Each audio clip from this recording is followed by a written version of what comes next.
Ош шаарыбызда чоң бир иш-чара болуп жатат.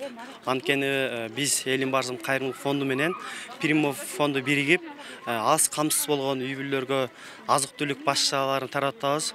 Ошонун ичинде Адеп Башат диний уюму Чоңалай элине атайын барышып, агайлары элге үшүр маселеси боюнча бир аз болсо дагы түшүнүр иштерин жүргүзүп келиптир.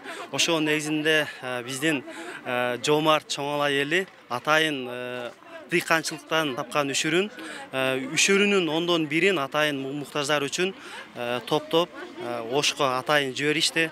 Чоңалай элинен келген мондой картошкаларыбызды аз камсыз болгон үйүндө мондой картошка жок үй бүлөлөргө таратып беребиз. Буюрса ар бир үй бүлөгө 1 кап 1,5 каптан берилет.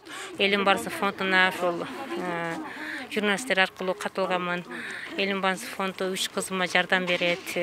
Былтыртан бери алабыз, 2 жылдан бери кемчил кийим кечеден жардам берет, продуктадан. Мына көпөрө болуп, бүгүн Примов фондундагы жардам берип атыптыр. Ушуларга рахмат, Алла ыраазы болсун. Үйүм жок, жүрсөм дагы квартира аркылуу да жардам беришет бул балдар. Элим Барзым кайрымдуулук фондуна кайрылыяма. Аргебекке рахмат. Алла ыраазы болсун.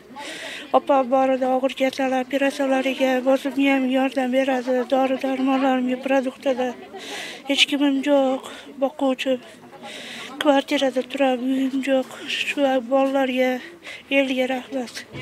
Примовдун фондунан ушунчалык ыраазычылыкты билдиребиз. Рахмат бул кишиге. Өмүрү узун болсун. Балдарын жакшы күндөрүн көрсүн. Эл үчүн талыкпастан иштеп жүрө берсин. Мына балдарым бар экен, көрдүңөрбү? Кандай чакырып, мындай кылып, бул деген жакшы нерсени түзүп атат да келечекке. Бул Кудай алдында өтө чоң иш. Мен ошого аябай ыраазымын да, ушундай балдар, кыздарым чыкканына. Өтө